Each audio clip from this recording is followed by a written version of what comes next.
यहेजकेल भविष्यवक्ता की पुस्तक अध्याय 29। यहेजकेल भविष्यवक्ता की पुस्तक अध्याय 29। 10वें वर्ष के 10वें महीने के 12वें दिन को यहोवा का यह वचन मेरे पास पहुंचा। हे मनुष्य के संतान, अपना मुख मिस्र के राजा फिरौन की ओर करके उसके और सारे मिस्र के विरुद्ध भविष्यवाणी कर।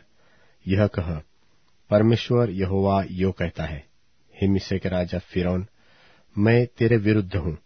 हे बड़े नगर, तू जो अपनी नदियों के बीच पड़ा रहता है, जिसने कहा है कि मेरी नदी मेरी निज की है और मैं ही ने उसको अपने लिए बनाया है, मैं तेरे जबड़ों में आंकड़े डालूंगा और तेरी नदियों की मछलियों को तेरी खाल में चिपटाऊंगा और तेरी खाल में चिपटी हुई तेरी नदियों की सब मछलियों समेत तुझको भी तेरी नदियों में से निकालूंगा।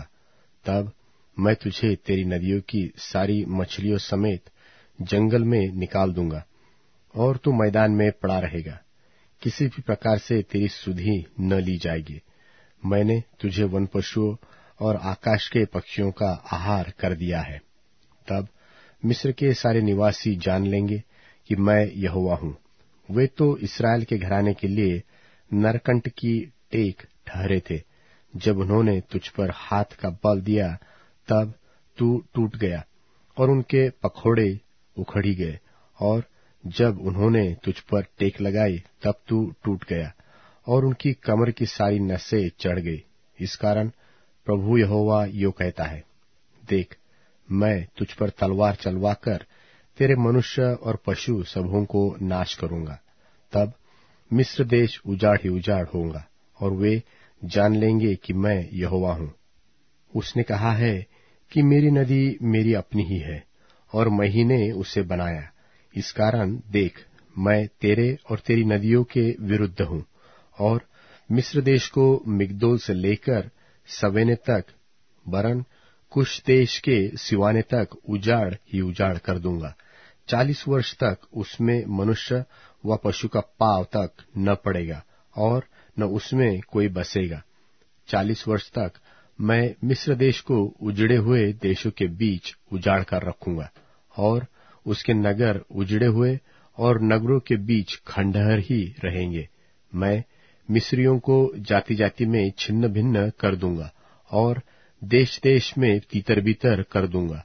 परमेश्वर यहोवा यो कहता है कि 40 वर्ष के बीतने पर मैं मिस्रियों को उन जातियों के बीच से इकट्ठा करूंगा जिनमें वे तीतर बीतर हुए, और मैं मिस्रियों को बंधुआई से छुड़ाकर पत्रास देश में, जो उनकी जन्मभूमि है, फिर पहुंचाऊंगा और वहां उनका छोटा सा राज्य हो जाएगा।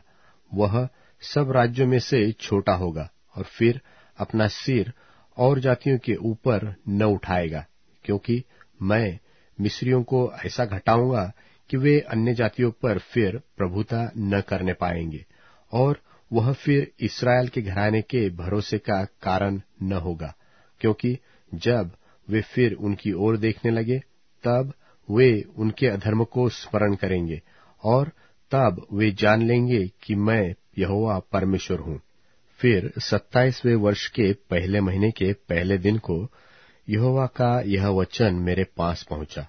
हे मनुष्य के संतान, बाबुल के राजा नबूकदनेस्सर ने सोर के घेरने में अपनी सेना से बड़ा परिश्रम कराया।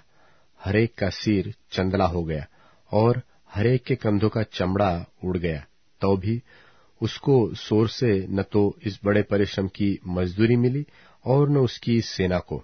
इस कारण परमेश्वर यहोवा यो कहता है, देख, मैं बाबुल के राजा नबूकदनेस्सर को मिस्र देश दूंगा और वह अपनी भीड़ को ले जाएगा और उसकी धन संपत्ति को लूटकर अपना कर लेगा।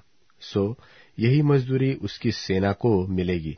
मैंने उसके परिश्रम के बदले में उसको मिस्र देश इस कारण दिया है कि उन लोगों में मेरे लिए काम किया था। परमेश्वर यहोवा की यही वाणी है। उसी समय मैं इस्राएल के घराने का एक सिंग उगाऊंगा और उनके बीच तेरा मुंह खोलूंगा और वे जान लेंगे कि मैं यहोवा हूं।